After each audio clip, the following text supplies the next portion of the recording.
He suffered 46 blows to his body, to his head and neck. He was killed in a rage.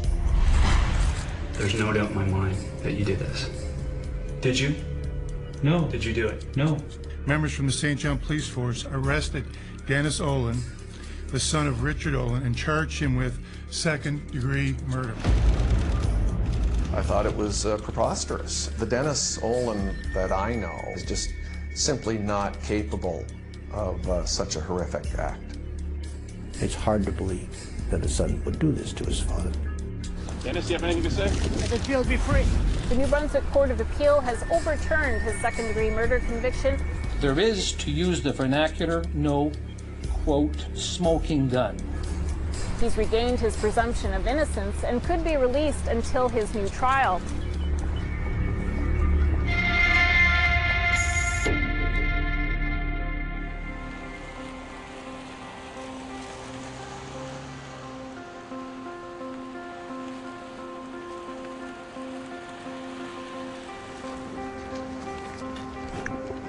It was as select a gathering as you're ever likely to find in Atlantic Canada.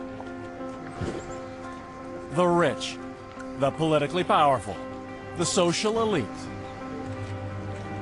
With names like Irving, McCain, and Oland. Brought together outside St. John, New Brunswick on a summer day in 2011 by tragedy. The death. In fact, the murder of one of their own. Maritime royalty with a fortune built on beer. 69-year-old Richard Oland, known to his friends as Dick. There are three really powerful, all-powerful families in New Brunswick, the Irvings, the McCains, and the Olands. Author and journalist Stephen Kimber says the Olands, like the others, have been ubiquitous throughout maritime history to this day. They permeate every aspect of society, political, business, philanthropic. I mean, whatever you want to say, they are part of that society and have been for generations. The Dick Oland his peers came to remember was not only the successful businessman. He was also a philanthropist who hobnobbed with prime ministers and with real royalty. He could well afford an affluent lifestyle. Enthusiastic skier, avid fisherman, world-class sailor whose pride and joy was a new $850,000 racing yacht. A member of the Order of Canada as a community leader. The president of the Canada Games, Richard Oland. Among his many local projects, shepherding the Canada Games to St. John. We have made these games the best Canada Games ever. And the legacy of sports facilities that endures to this day. You know, from a business perspective, Dick was brilliant. You could tell it from a financial aspect. Numbers really spoke to him. When businessman Dale Knox joined the Canada Games Foundation, he was exposed to Dick Oland's forceful personality at his first board meeting. And I had a question, and it was a question around some of the financial stuff. And Dick didn't like my question. And it was basically, you talk when I tell you that you can talk. And of course, I didn't take that very kindly. And after the meeting, he comes over and he says, you're going to be a great addition to this board, puts his arm around my shoulder and says, we're going to do great things. And I walked out and I thought, okay, what just happened? And Dick Oland also seemed to have a love-hate relationship with the family business, brewing beer. The Oland Brewery was founded in the mid-19th century, the same year as Canada. Started by matriarch Susanna Oland, an entrepreneur and businesswoman far ahead of her time. Several decades later, her descendants launched the iconic Moosehead beer brand. Cheers. Cheers. It's been run by generations of Olands ever since. It is very family-like. We work together for one cause, and that's to make great beer. But in 1981, a falling out in the family, when Dick Oland's father picked his older brother to take control of the company. A public humiliation, according to writer Stephen Kimber. His father was a bit condescending, even in public, to Richard, and said that he wasn't ready, he wasn't advanced enough to take on this job. And if you think about all the things that have happened since, that's the moment I would go back to and say that's when many things began to happen. And just as Dick couldn't seem to please his father, he could be especially hard on his son Dennis, a teenager when his dad lost control of the family business. His relationships with his children changed after he left Moosehead. He was much more difficult to deal with, and it seemed to particularly affect the son, Dennis. Politely put, Dick Oland was not an easy man. Described by one of his daughters as someone who could make an enemy of anyone. A business associate said to know him is to dislike him. But there was something else at play between Dick Oland and his adult children. He was having an extramarital relationship with a local real estate agent, Diana Sedlacek. It had gone on for 8 years, but he had apparently never told the truth to Connie, his wife of almost 5 decades. For their kids, it was a very sensitive subject. But here in St. John, so much more of the Oland's family affairs would soon be on public display. Because as you're about to see, what happened next would embroil, intrigue, and shock the city, the province, and the Maritimes for years. And it would all start coming to light at number 52 Canterbury Street, at the office of Dick Oland's Far End Investment Corporation. It was the morning of July 7th, 2011. As usual, Oland's assistant arrived for work before 9 a.m. Unusually, she found the front door unlocked. When she took the stairs to his second-floor office, nothing would ever be as usual again. At the top of the stairs, there is another door that is also always kept locked, but seems to be open suddenly. So she's, puzzled by this. She enters, and she's greeted by, what is a horrific sight. Immediately, the police descended on Canterbury Street. In the heart of sedate St. John, it was obvious something was terribly wrong at Dick Oland's office. Larry Kane is a family friend who works nearby. I think the police presence down in front of the office became very substantial, and news started to leak out that Dick had been murdered, and I have to tell you, I was in complete shock. It just doesn't happen in this community. But the tale told by the crime scene photos is so much worse than they could imagine. Preliminary results of the autopsy, coupled with the evidence at the scene, clearly indicated that Richard Oland was a victim of foul play, homicide. Dick Oland had been bludgeoned to death with a hammer-like object, a vicious attack inflicting more than 40 wounds in his neck, hands, and head, including 14 skull fractures. The body lay next to his desk, surrounded by blood and brain tissue. I was frankly stunned, as I'm sure that was everyone's first reaction. Oland neighbor and friend Kelly Patterson says the response everywhere was disbelief. Did this make sense? Was it plausible that someone would want to murder him? I couldn't imagine why. I can't imagine why he would be an obvious person. If someone in St. John's going to be murdered, he would be the last person I would think of. But imagine it or not, Dick Oland was dead. Business leader, community benefactor, family icon, killed in the most brutal way. Now only 2 questions mattered. Who did it, and why? The day the body was found, Oland family members came to police headquarters to give statements to investigators. You can just have a seat right there, right? His only son, Dennis, arrives about 6 p.m. to speak to Constable Stephen Davidson. Been a long day, huh? Oh, yeah. All right. I know we met before, but I'm Constable Davidson. Okay. He had been told just hours before that his father had died suddenly, but apparently given few other details. From the beginning, Dennis seems relaxed, even talkative. Yeah, well, the biggest thing that's on my mind is what happened. Mm-hmm. It's pretty clear in my head that he didn't have a heart attack and die. Something's happened to him. Mm-hmm. But Dennis doesn't directly ask how his dad died, instead offering a theory. Was this one of those crackhead type things or whatever, where someone goes in and, does that kind of thing, or, like sort of being in the wrong place at the wrong time. Mm-hmm. Do you have anybody in mind that would come to mind to you as being involved in this? And he's got a suggestion about a possible suspect, his father's mistress, Diana Sedlacek. The only person that comes to mind is this supposed girlfriend, because she really seems to be a whack job. Mm-hmm. Like, they call her the Dragon Lady. Mm-hmm. She's this hostile, somebody who you'd think could be that Fatal Attraction type person. Yes. But that's just, I don't know the woman, so that's just me saying stuff that I hear. What Dennis Oland didn't know yet is that before he left this police interview room, he would be the prime suspect. And the search for the killer was closing in. Neighbors say it's the home of Dennis Oland, the son of prominent businessman Richard Oland. So too was the search for the motive.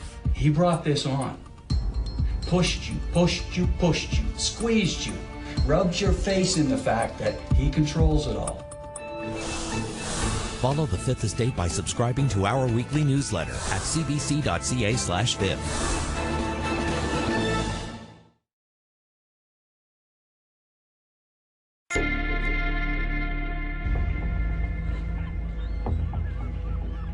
Businessman Richard Oland, known to friends as Dick, was found bludgeoned in his office in St. John, New Brunswick in July 2011. A pillar of one of the Maritime's family dynasties. His death was ruled homicide. I would suggest to you that at the end of this investigation, we'll find that the perpetrator and the victim knew each other.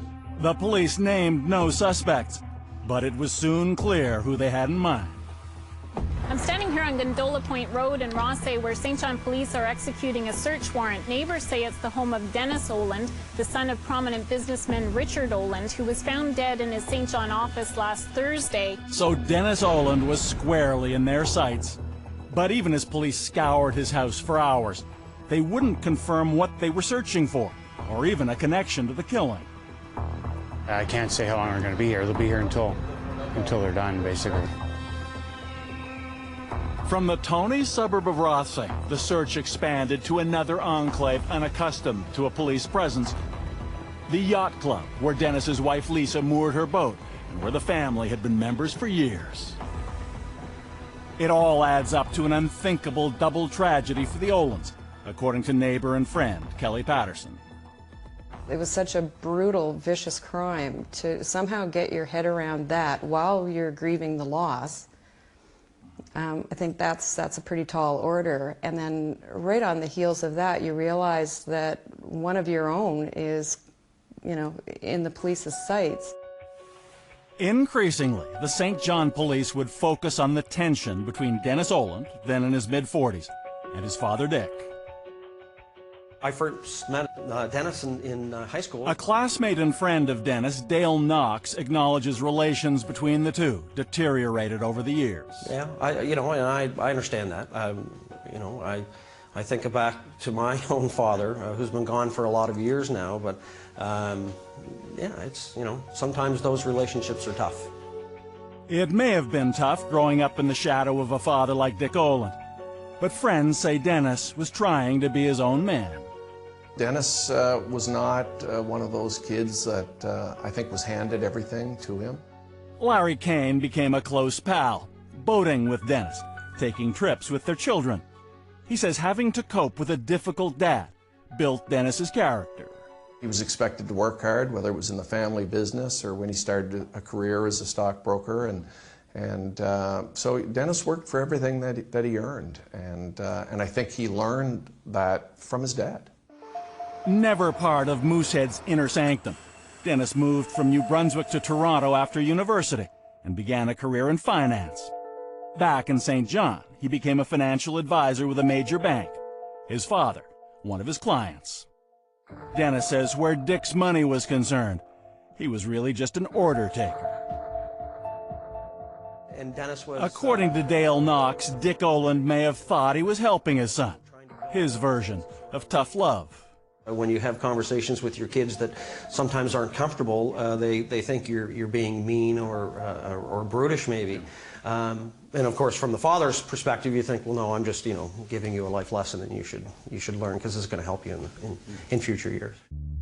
But the relationship between this father and son apparently was far beyond repair.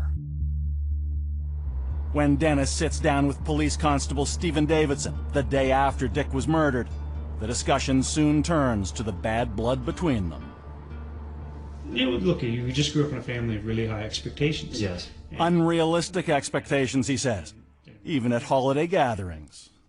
Everything is regimented. Yes. Okay, everything has to be perfect. Everything gets put down, and you're a waiter the whole time, and you're on your toes. And if something messes up, then you just. And so it's those intense situations, where everything has to be perfect, when he can sort of, wouldn't go over well. And Dennis unburdens himself with an account of one especially unpleasant Christmas. I certainly remember a Christmas dinner. Not last year, it might have been 2 years ago, where he blew a gasket of something simple. When you have a Christmas cake and you pour rum over, hot rum over it, and you let it flame. Okay, well, it was my job to do that, and it flamed for like 30 seconds and flamed out. So by the time I got it from the kitchen into the dining room, it flamed out. Well, it was a big fight over that. Okay. Yeah, it was. It was not physical, but I mean, it was ugly. I might have. And as time passes, the questions hit closer to home. Des, I have to ask you this: did you have any involvement in your father's death? No. His posture no longer relaxed, but defensive. Can you tell me what your reason is, Dennis? And though Constable Davidson keeps asking, Oland doesn't answer. After almost 3 hours, Davidson steps out of the interview room. I guess. And Constable Keith Copeland comes in, perhaps hoping a change in style might persuade Dennis Oland to open up again. I've been watching this interview since it started. Where Davidson was low-key, even deferent, right away Copeland is in Dennis Oland's face. You didn't plan this, Dennis. He brought this on. Pushed you, squeezed you, rubbed your face in the fact that he controls it all. Disrespected you, disrespected your mother. The police officer insists that Dennis's money troubles and his father's affair had pushed him over the edge. And the truth is, your father was a mean son of a bitch. He controlled every penny that walked through that house. He disrespected your mother, didn't give her money, argued with her about how much she spent on groceries, made you pay your own way to go away with him. Did Dennis finally get sick and tired of being browbeaten and abused? Copeland keeps cajoling, berating, anything to insinuate himself into Oland's confidence. This was about ending the tyranny. I've had enough of this. You're not treating me like this anymore. Or maybe there was no conscious thought. Maybe it was just like, Was it just a moment? But Dennis Oland has spoken to his lawyer. Once talkative, he now chooses to remain silent. I was told that I should call somebody, so I did. Yep, that's right. And you've exercised your rights to a lawyer, and we've given you that opportunity. That person who I called said, just, don't talk anymore. Please try and understand. Undaunted, Copeland keeps badgering him for another hour and 15 minutes. This is your opportunity, Dennis.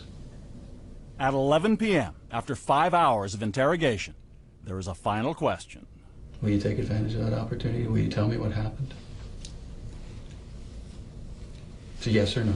No. We're done. The police are clearly convinced they've got their suspect. But without a confession, they don't have enough to hold him. And though Dennis Oland walks out a free man, he's hardly above suspicion.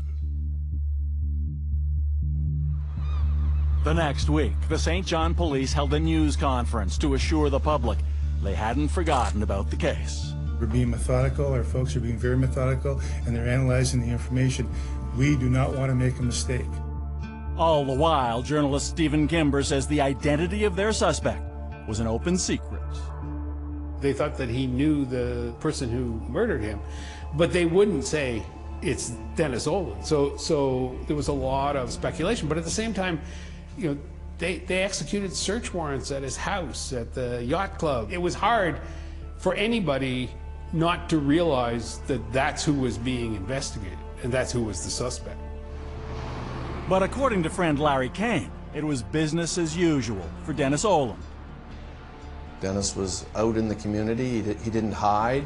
Wouldn't be unusual to run into him in the grocery store or at the market or in a restaurant. And you know, because I think Dennis had absolute faith and confidence in the justice system, as did his entire family. And for Dennis Oland, business might have been better than ever. After the murder, he was named co-executor of his father's estate and a trustee for his mother, paid a total of $150,000. He also became a director of his father's 3 companies and president of the main one. There's no indication of his compensation for those. Dick Oland was killed in St. John on July the 6th, 2011.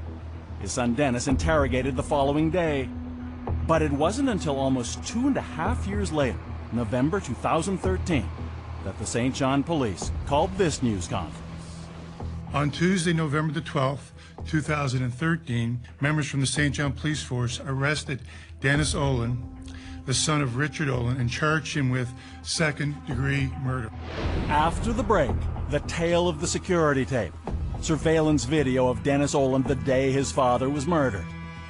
Why was Oland's silver car caught driving past his dad's office 3 times in 7 minutes that evening? Why did he drive the wrong way up a one-way street? Why did he go in and out of Dick Oland's office 3 times, not long before the murder? When we return. Next week on the Fifth Estate. It's one of the most dangerous places in the world, war-torn Iraq, where a chimp named Mono is trapped in a tiny cage with an uncertain future. Mano was being held in basically a large bird cage. I thought, this isn't going to end well for anybody. That is, until Mono met an Alberta schoolteacher who wouldn't stop until his new friend was safe. I knew nothing about chimps, nothing about animal trafficking, but it doesn't mean that you can't step in and try and make a difference in the world, to start to try and catch the bad guys. Fighting animal trafficking, one rescue at a time. That's next week on the Fifth Estate.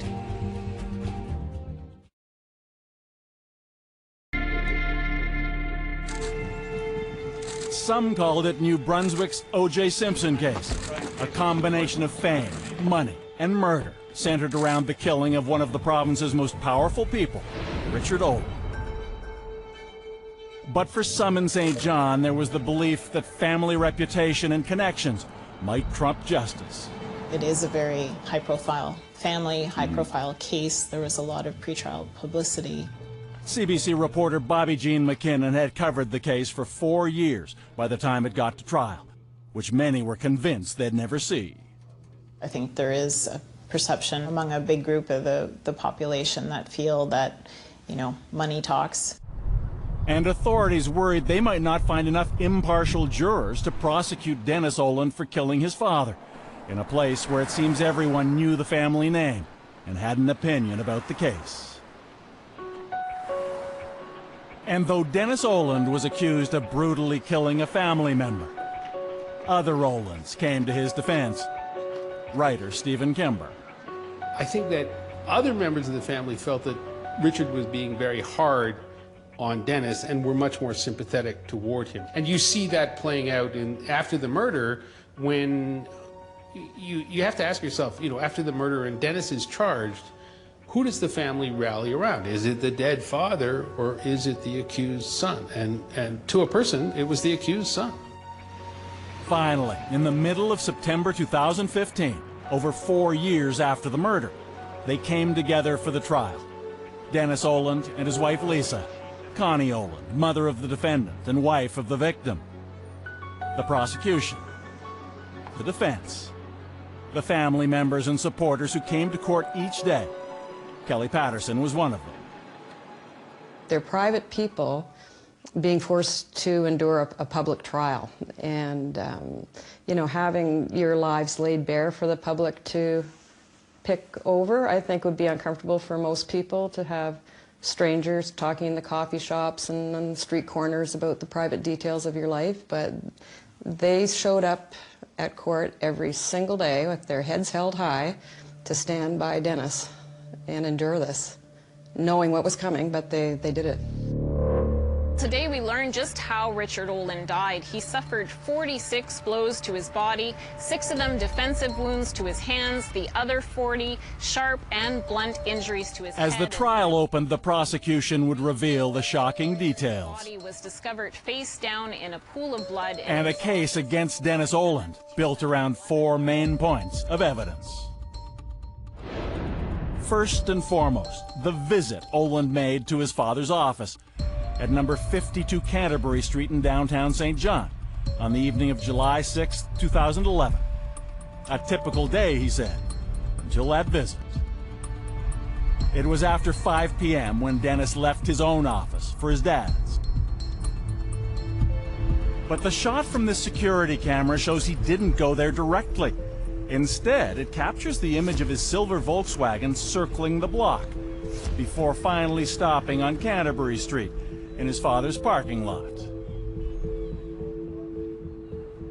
Dennis says he came to deliver research about Oland family history, material he carried in a red grocery bag. But then apparently the plan changed. And went up the stairs and had my bag of stuff, and I forgot my stuff, well, some of my stuff. So I left. But what he told the police about what happened was convoluted and confusing.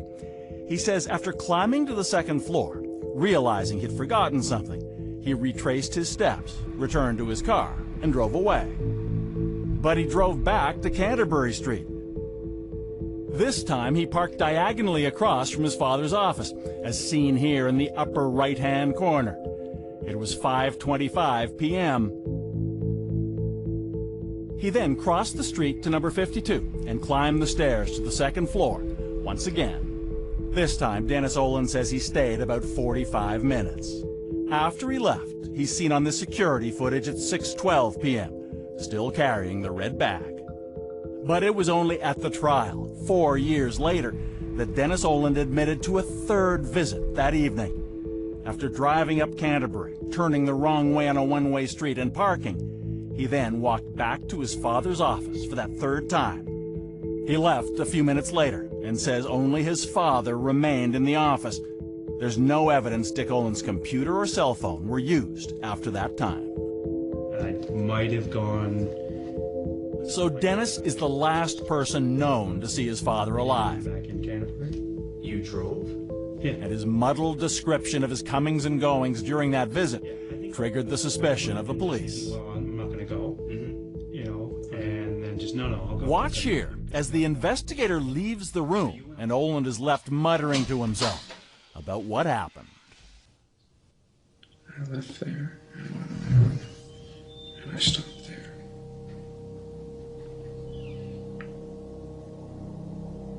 Then where'd I go after that?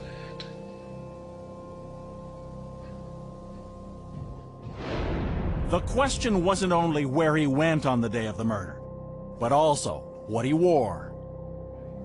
And what were you wearing? Because I just want to make sure. Dennis Oland's choice of sport jacket would become a focal point for the police, and at his trial. These pants, the shoes, a dress shirt, and a navy blazer. You were wearing those pants, those shoes? Those shoes, a dress shirt, not this, a collared dress shirt. Yeah. And a navy blazer. And a navy blazer. Yeah. Okay.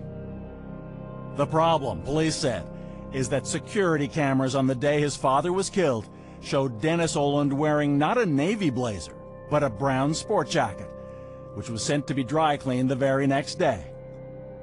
Forensic analysis would find 3 small bloodstains containing DNA that matched the profile of Dick Oland. The victim's blood would be another key to the prosecution case. And so would the victim's cell phone, When Dick Oland's body was found, it appeared not to be a robbery, because he still had his valuables: wallet, Rolex watch, keys to the BMW. All that was missing was his cell phone. So where was it?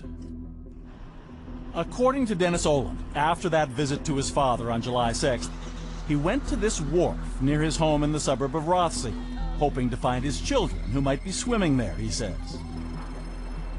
Each evening, Dick Oland spoke by cell phone to his longtime mistress, Diana Sedlacek. She left this message the day before. Hi, my love. It's 25 to 7. I'm on my way back to the house now. Catch you and say hello at least. All right. Yes, bye. On July 6th, she texted him at about the same time, 6:44 p.m. The text pinged off a cell tower, not in downtown St. John near Dick's office, but in Rothsay, where Dennis claims he was looking for his kids. That tower is less than a kilometer away from the wharf, with only water in between. At trial, an expert testified it would be extremely unlikely if Dick Oland's cell phone weren't in that vicinity at that time. In other words, where Dennis Oland says he was. The phone was never found. There is no doubt the relationship between Dennis Oland and his father was a difficult one. But prosecutors went even farther, insisting the money issues between them were among the motives for murder.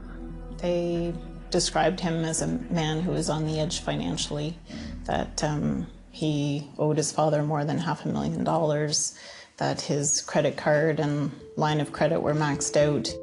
He basically bankrolled my whole... Yet speaking to the police, Dennis claims there is good news in the difficulties with his dad. The loan Dick gave him to save his house during a costly divorce. You know, at the end of the day, we were talking about, you know, a loan of $500,000 or $600,000. Mm-hmm. It was a lot of money. Mm-hmm. And I was grateful for it. So Dennis Oland admitted long-standing problems with his father, but said money wasn't among them. Though in fact, his finances appeared deeply troubled. Forensic accounting showed in addition to the more than $500,000 borrowed from his father, he owed almost $164,000 on his line of credit, over $31,000 on his credit card, and he had taken a $16,000 advance on his salary. What's more, he had recently bounced a mortgage payment to his dad. Friends say it's not a side of Dennis they knew. Were you aware that there were financial problems? No, you know, not particularly. Dennis was employed as a financial advisor. And, you know, when you're in that business, your earnings fluctuate depending on the state of the market and all kinds of other economic conditions. And, you know, I think at the end of the day that, you know, Dennis, you know, had some debt, but he was managing.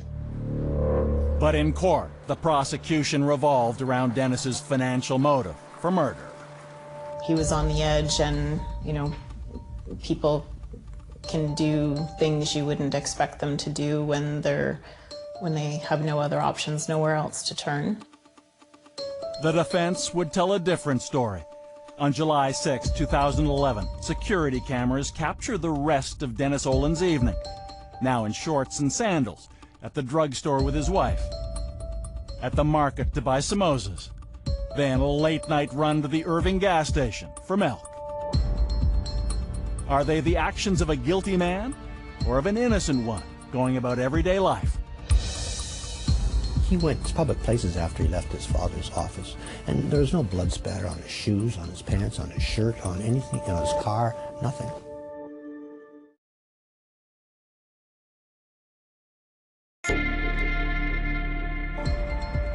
It was one of the longest trials ever in New Brunswick.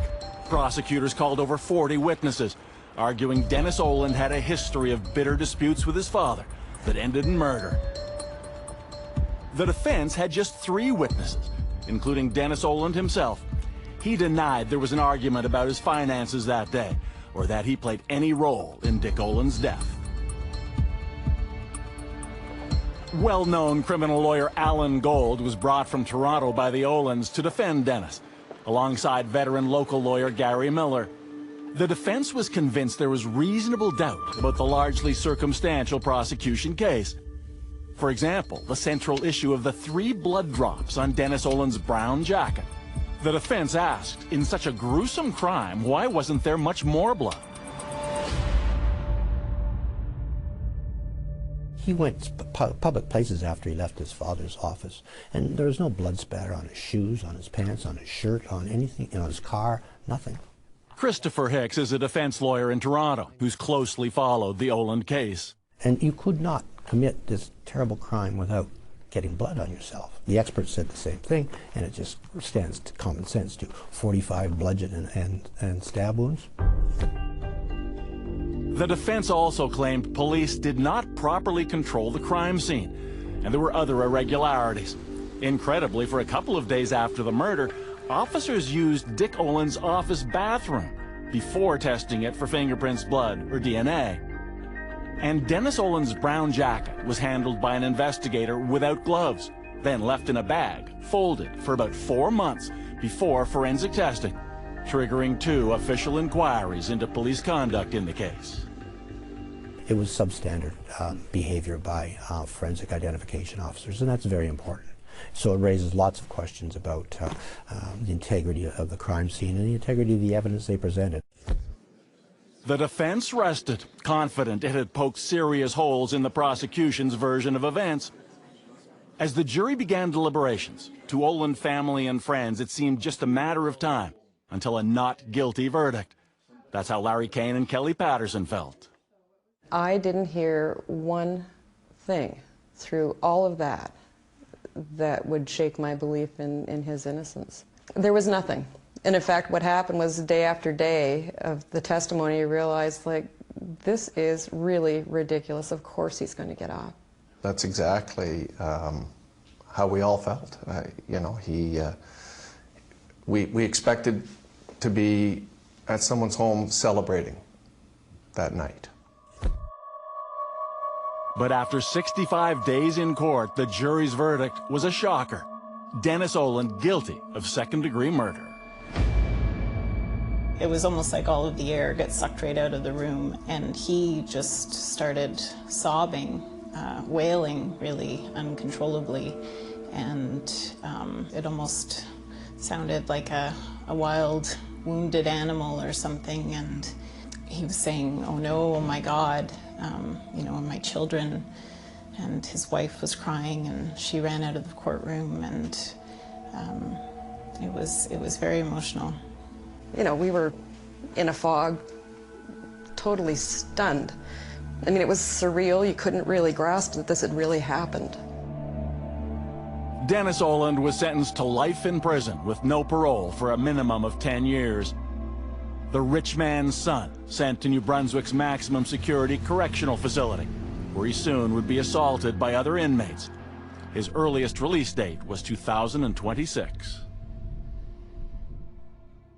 1 month after Dennis Oland was convicted, his lawyers filed an appeal, claiming the guilty verdict should be quashed, saying the judge had made multiple errors in instructing the jury and also by admitting certain evidence, notably that brown jacket Oland was wearing the day his father was killed. In October 2016, more than 5 years after his father's body was found, the New Brunswick Court of Appeal heard Oland's plea that due to errors by the trial judge, his conviction should be overturned. The CBC's Bobby Jean McKinnon was in the courtroom when Dennis Oland was brought in. He shuffled in shackles. He was escorted by sheriff's deputies, but he was all smiles as he looked around the courtroom at his supporters. After 3 days of arguments from both sides, the panel of judges reached a decision in favor of Oland. We are therefore compelled to quash the conviction and order a new trial. The legal error that overturned the verdict focused on one point: what Dennis Oland said to police about what he was wearing the day his father was killed. Remember, he told them his jacket was blue. What were you wearing? These pants, the shoes, a dress shirt, and a navy blazer. You were wearing those pants, those shoes? Those shoes, a dress shirt, not this, a collared dress shirt. Yeah. And a navy blazer. And a navy blazer. Yeah. Okay. But again, you'll recall this security video actually showed Oland wearing a brown sports jacket that day, the one with the drops of blood. He said, I was wearing a blue blazer at the time of the investigation. Video surveillance showed he was wearing a brown sports coat. And at trial he said, I made a mistake. You know, my father got killed. I just made a mistake about what I was wearing at the time. Defense lawyer Christopher Hicks has reviewed the appeal court verdict and says it all came down to the difference between an intentional lie and an honest mistake. So what the judge said to the jury was, if this was a lie, then you can draw a conclusion of guilt for Mr. Oland. You don't have to, but you can. What he should have said was, let's talk about the jacket. If you think he made a mistake, even though it was untrue, but you don't think it was a concoction or a lie, then it's just evidence that you won't pay any attention to. But in his instructions to the jury, the judge failed to say that even if they found Oland had lied about the color of his jacket, it wasn't necessarily proof of guilt in the murder. Well, the reaction from his family and friends was instant. There was just this sort of collective gasp in the courtroom, and they started hugging and crying. And Dennis, he didn't really seem to show much reaction at first. But then after a few minutes, he seemed to be fighting back tears and grinning. With a little bit of luck, Dennis should be back out of jail in the near future, and then we'll be getting ready for the new trial. After 10 months in prison, Dennis Oland walked out of the Fredericton courthouse a free man, surrounded by family and friends, his wife Lisa at his side. Now he is once more presumed innocent, his father's brutal murder again unresolved, and the Oland family back under a cloud, waiting to learn if Dennis will have to endure another very public trial, only this time with all the cards already on the table. He knows exactly what the Crown's weaknesses are, the deficits in the prosecution, and there were many, and he knows exactly how to, I think, counter them now. He knows better what's coming, and he knows better how to prepare himself. Much of this is, I mean, his testimony is so important. He's going to say, I didn't kill my father. And you need, I think, a very strong case for a charge of patricide. He'll be free. It's hard to believe that a son would do this to his father.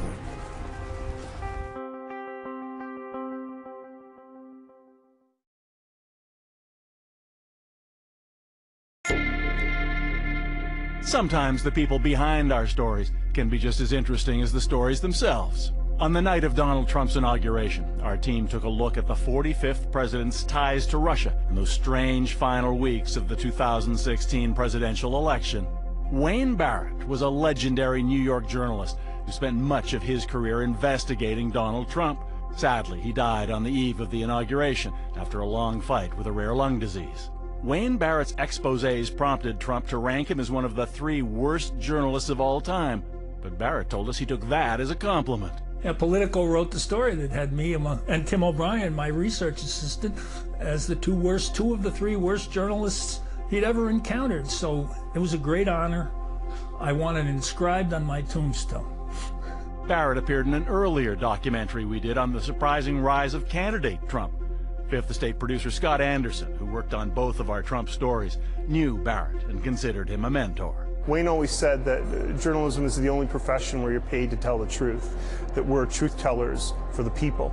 You remind yourself of that all the time, you know, that's what we're in this for, and that should be your main guide in terms of getting up every morning and doing your job. To watch and read more about Wayne Barrett and his battle with Donald Trump, go to our website at cbc.ca/fifth. Next week on The Fifth Estate. Every single hunt that I go on is very special, and every hunt is very memorable. And I get the exact same feeling every time. She calls herself the Inked Huntress. I take one very quick, ethical shot through the vitals, and it's done. She's become the most controversial trophy hunter in Canada. I get death threats. I have your address, you're gonna wake up to one bullet in the head. Is there any animal you would not hunt? Would you put the head of an elephant over the fireplace? I think that would fit. Would you really? What's the difference between that and a deer? Next week on The Fifth Estate, the hunter and the hunted.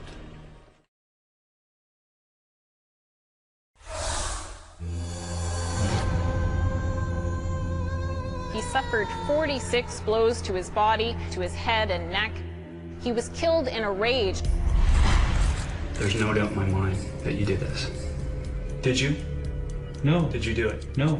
Members from the St. John Police Force arrested Dennis Oland, the son of Richard Oland, and charged him with second-degree murder. I thought it was preposterous. The Dennis Oland that I know is just simply not capable of such a horrific act. It's hard to believe that a son would do this to his father. Dennis, do you have anything to say? I just feel to be free. The New Brunswick Court of Appeal has overturned his second-degree murder conviction. There is, to use the vernacular, no, quote, smoking gun. He's regained his presumption of innocence and could be released until his new trial.